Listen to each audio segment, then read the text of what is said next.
in the beginning, it affected China in a way where we were completely locked down, but they do very hard, very fast lockdowns here, and they kind of got rid of the problem quite quickly. Where we just got an update. I mean, we have got no cases in China at the moment.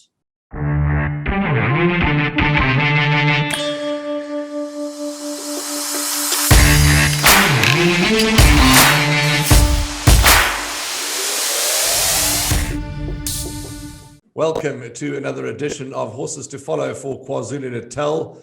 We're recording on this very, very hot Thursday, and I'm on my own, and I'm joined by somebody far, far away, and we'll introduce him in a moment, because my colleague, a good friend and co-host Andrew Harrison has gone on a 2-week well-deserved break to the Kruger National Park.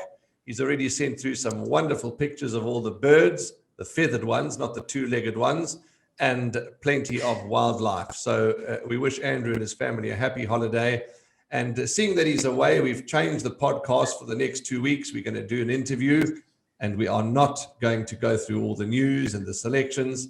And the next 2 weeks podcast will purely be interview podcast. It gives me great pleasure to welcome, I suppose he still is South African, but he's not residing in South Africa at the moment.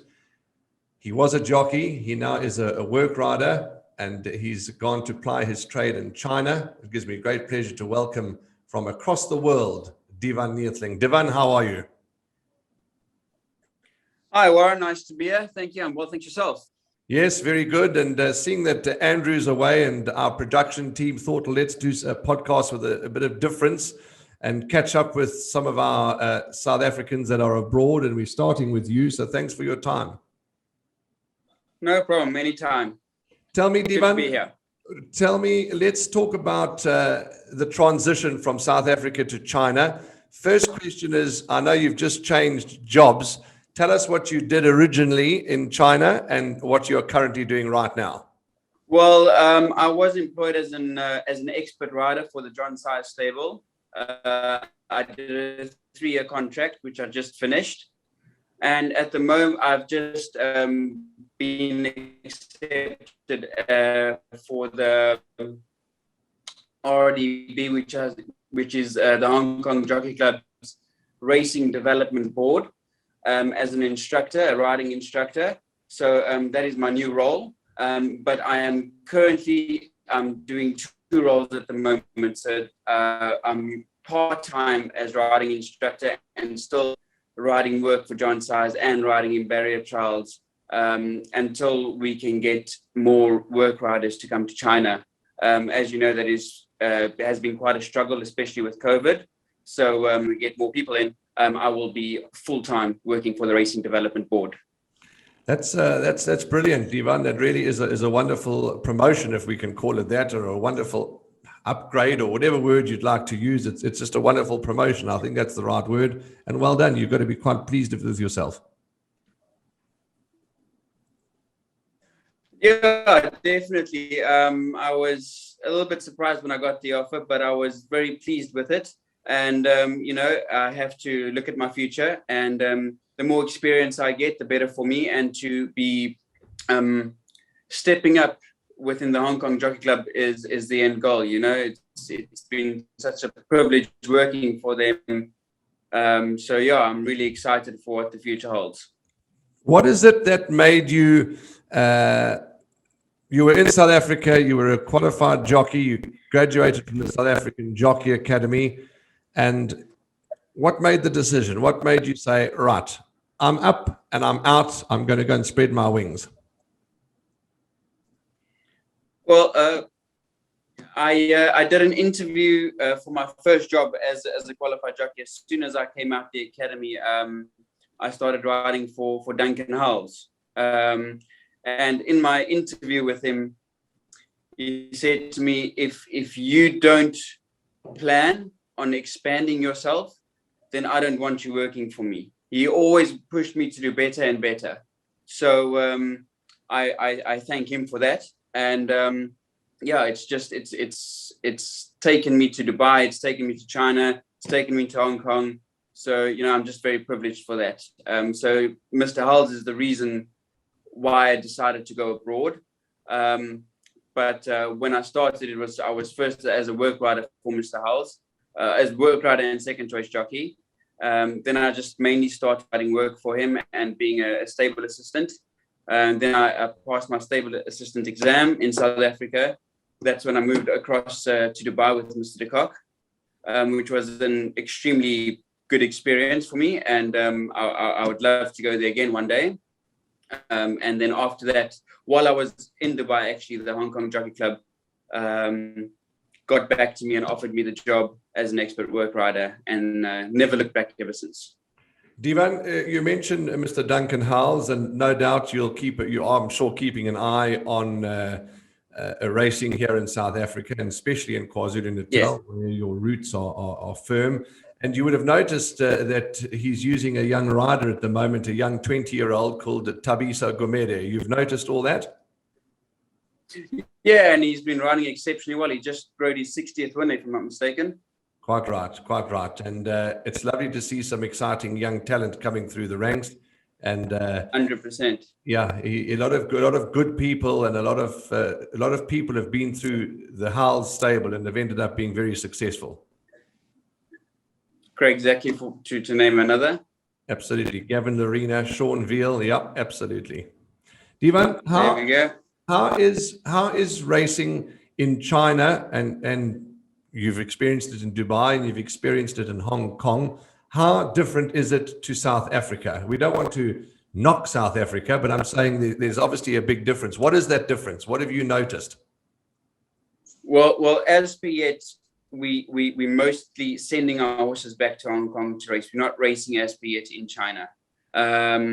So our horses travel through a safe bubble travel between Hong Kong and China, and we send them back there for race meetings, for trials, and so on and so forth.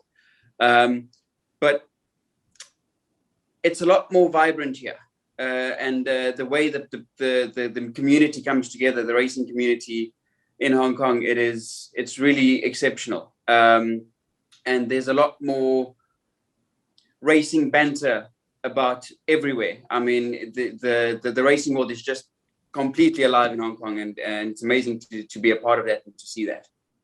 How do they treat you over there, Divan?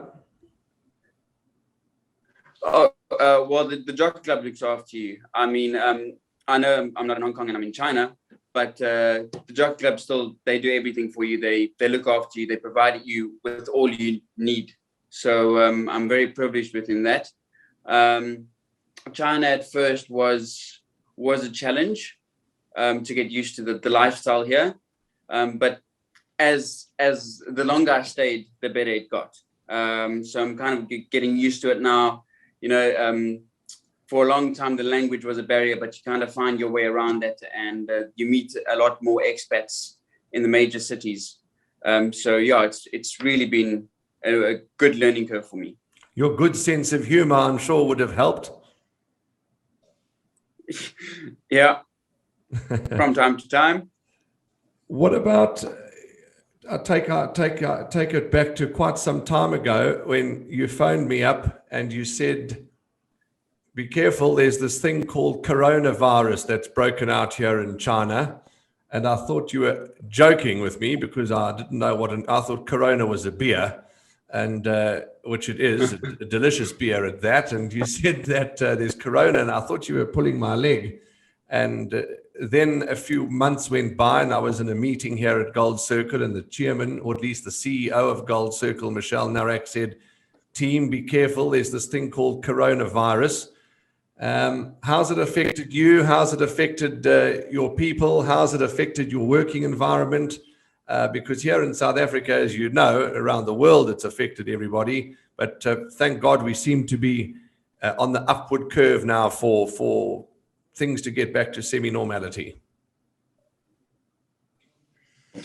Yeah, well, when I phoned you at first, I mean, none of us at that time thought it was as big a deal as they made it out to be, especially with the symptoms. You know, at first you're like, oh, it's just another flu going around, you know. Yes, yes. But then obviously it got a lot more serious.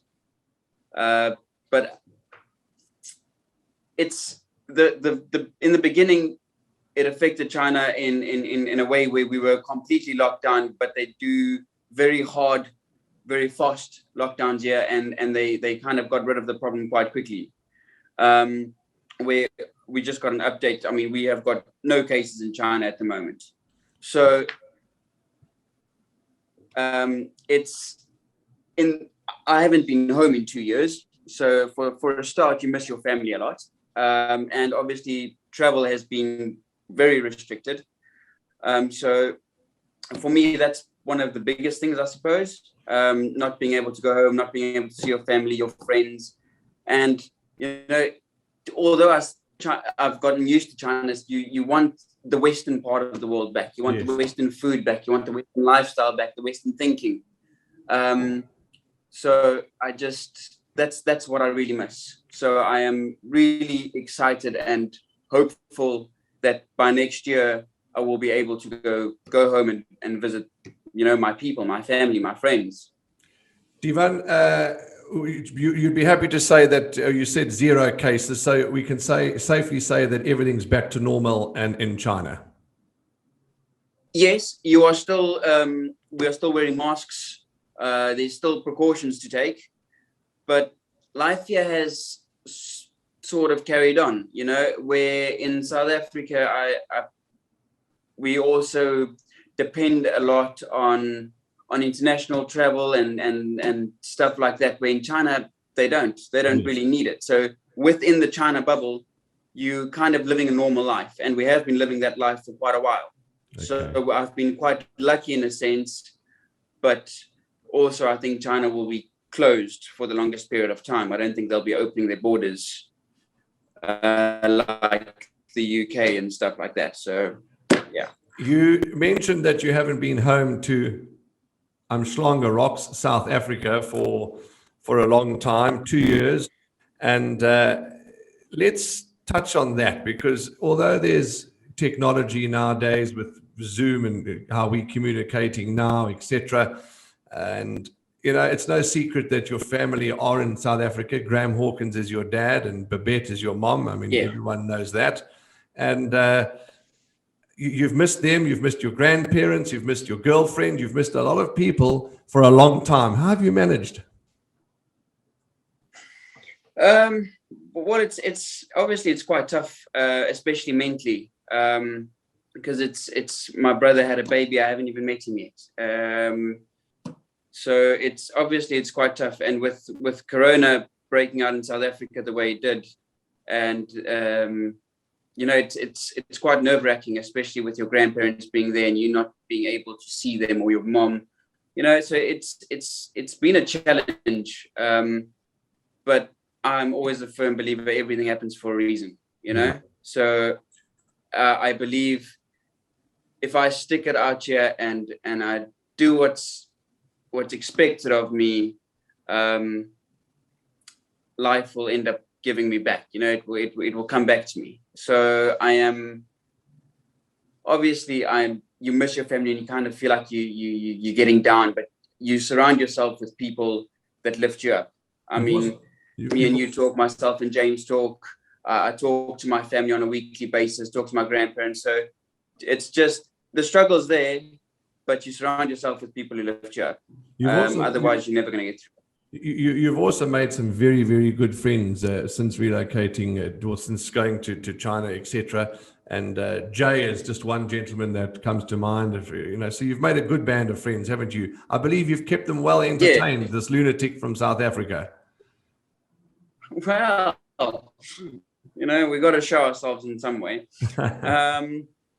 So that's the nice thing is that we can travel in around China. So we use our annual leave to go around here, and we travel as a group together, and we do that. So, I mean, like I said, the people you surround yourself is probably the most important thing. So, yeah.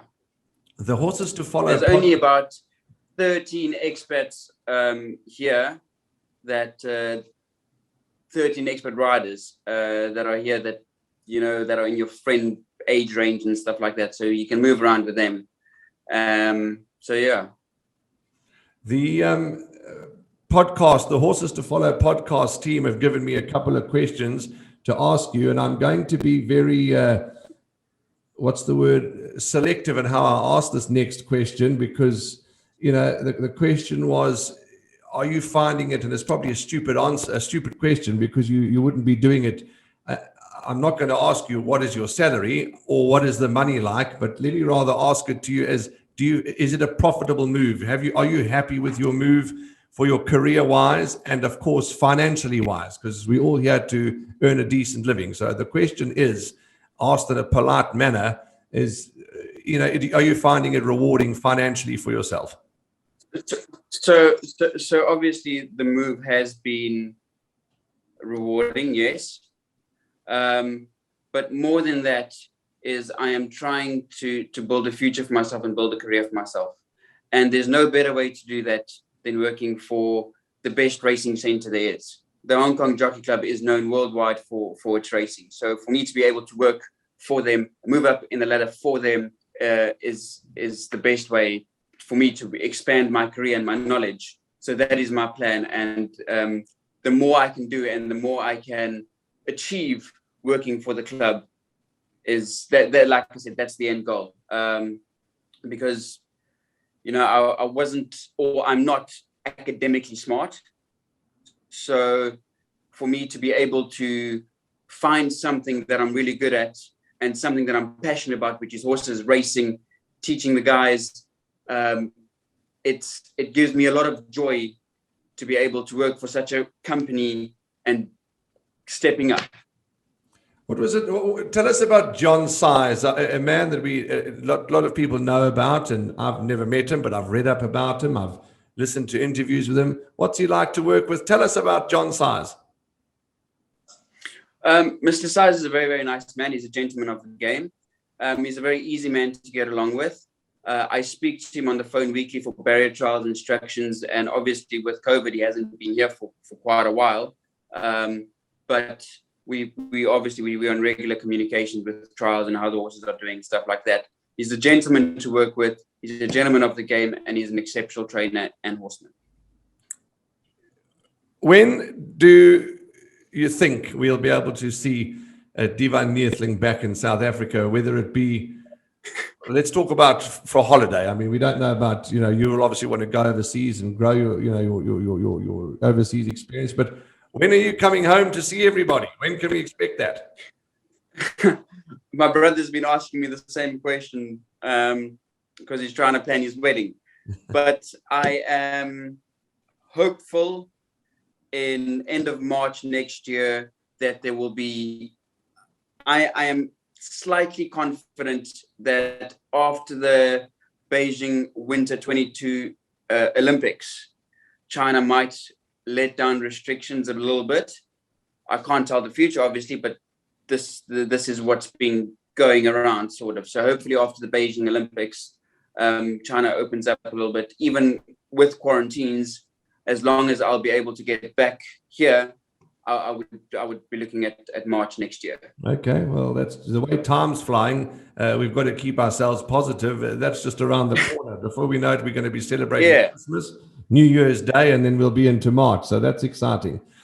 Any other young riders, whether it's in South Africa or around the world, but I'm in South Africa and we're talking from South Africa and you from South Africa. So any other young riders that might want to come across there and get involved and apply for, how does a youngster that might be watching this podcast, how can they get involved? How did you get involved? Who do you contact?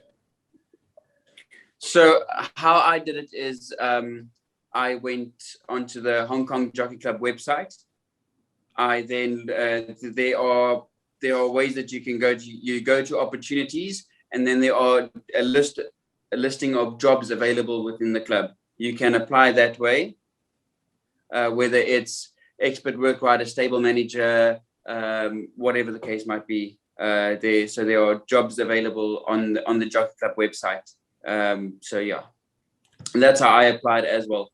But the thing with the club is they want nothing less than 5 years of experience. Okay. And international experience, not just in your country. International experience is for the best. Let's talk about food, because the food, every country has its own different foods and cultures, etc. And you might want to share one or two light-hearted stories with us, because when you got there, the food options were shocked you a little. They were they were very limited, but also I didn't know. The thing is, where we are, obviously, because we're working with horses, we're not in the major city. We are a bit outside. We're in a little place called Chongfa. So we're outside the main cities. It's more of a farmy area, and they haven't got any really Western choices here. So to have a half decent meal is half an hour away at least. To have a decent meal, you're traveling for about an hour and a half via car. So it's not just around the corner. But your first experience, because obviously when you come here, you can't just get a Chinese driving license. It takes a lot of time, and you have to study the road rules, which are in Chinese. So it doesn't really happen overnight. But yeah, the food choices when I first got here were quite scary. When Oak started pulling chicken feet out of packets and munching on those, I was like, yeah, nah. I don't know how long I'll be staying in China for. But things started getting a lot better. The club at least provides us with decent food in the canteen. And once you get to know the area and you get to know the people around and the expats in Guangzhou, there are a lot more and better Western options out there. We've been talking already for nearly 40 minutes, and we could go on for another 40 minutes, but we can't. So we're going to start wrapping up. And I just want to ask you one or two other questions. What is thus far, and it doesn't have to be only one or two or three of your proudest moments in racing, whether it be here in South Africa, what you achieved overseas there in China, what you did with John Size, anything really. Talk about two or three interesting things that you are very proud of. Obviously, riding my first winner was an achievement for me. When I lost my claim 4, that was also an achievement. But outside of me being a jockey, which in my opinion was the best decision for me, because I'm now quite a big and heavy guy. You're eating too many chicken feet.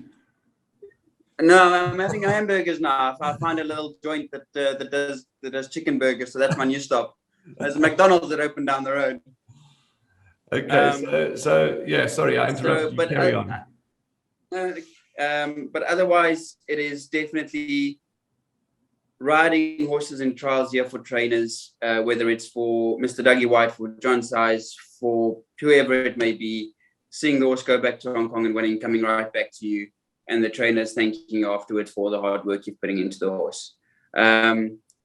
Gives you a nice warm feeling inside, and I am very sure that my next warm feeling will come from the next hopeful champion jockey that we produce from the racing development side. What piece of advice, you talk about the jockeys or the apprentice riders that you're going to be working with during at this establishment, and if one of the youngsters come up to you and say, Divan or Mr. Neethling or whatever they're going to have to call you, give me one piece of advice to succeed in this game, what is that advice going to be? Always expect the unexpected. Firstly, yeah.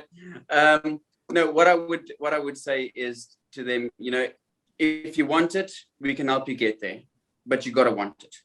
And you've got to work hard, haven't you, Divan? You've always been a hard worker. Like 100%. There's no substitute for hard work. So, yeah. But the nice thing about the Racing Development Board, the RDB side of Hong Kong, of the Hong Kong Jockey, is that although we take them all in as grooms and have made, if they don't want to go into the jockey direction, they can become work riders, they can become assistant trainers, they can become trainers, and the list goes on and on and on. Farriers, assistant farriers, vets, whatever. So, I mean, they can provide you with all different careers within the club. So it's a great initiative, and I'm just very proud to be a part of it. You do know that when you come over to South Africa, most of your family, in fact, 99% of your family are in Cape Town. Some are in Joburg. So you know you're going to be a busy man because you're going to have to go to Joburg, Cape Town, and of course you can't pass us by here in KwaZulu-Natal. Well, it just means I'm going to have to go to a game reserve in each province. I mean, I didn't see the problem in this. No, nor do I. But Divan, we've so enjoyed this interview. I know you've got work to go and do after this, and so have I. And just all that's left is to wish you well. And before we go, is there a shout out you want to? I know it's not a dedication show, this, but we're having a bit of fun today. But to your family and your friends back home in South Africa, a final shout out to them. Yeah, well, I will always miss my family, and I will always carry them close to my heart. So I'm not going to do a shout out to any specific person because I'm going to leave someone out. So they know who they are. They know I love them. They know I miss them. So hopefully I get to see them soon. Hopefully I get to see everyone back home quite soon. Warren, it was a pleasure talking to you. Thank you, Divan. And I hope you have a fantastic day onwards. And thank you very much for the opportunity. Absolute pleasure. And we're all proud of you here in South Africa for flying the South African flag high, along with all the others that have, you've crossed their paths, and the South Africans that have been with you. But we're proud of you. We so enjoyed this conversation. Thank you very much. And we hope to see you back on the beaches in Umhlanga Rock soon. Thank you. Thanks, Divan. All the very best to you. Okay, there we go. That was a very informative conversation with Divan Neethling all the way in China. We thank him for his time and his contribution to our Horses to Follow podcast. And firstly, technology, absolutely unbelievable. Here we sit at Hollywood Bets Gravel and having a wonderful conversation online with somebody all the way across in China, and just one can only be proud of what he's achieved so far. And he tells a real interesting story, and how young South Africans, if they want to get involved, which website they can use, exactly the same route that he took. So really, really wonderful. And so our South Africans in horse racing have done so well around the world, whether it be Mauritius, whether it be Dubai, whether it be England, China, Hong Kong, wherever it is. We really, really can be proud of the South Africans that have, as I said, gone abroad and done us so proud. So that was a real enjoyable chat and session with Divan Neethling. And we thank him and we wish him all the very best. There's lots of racing this weekend, friends. Lots of racing.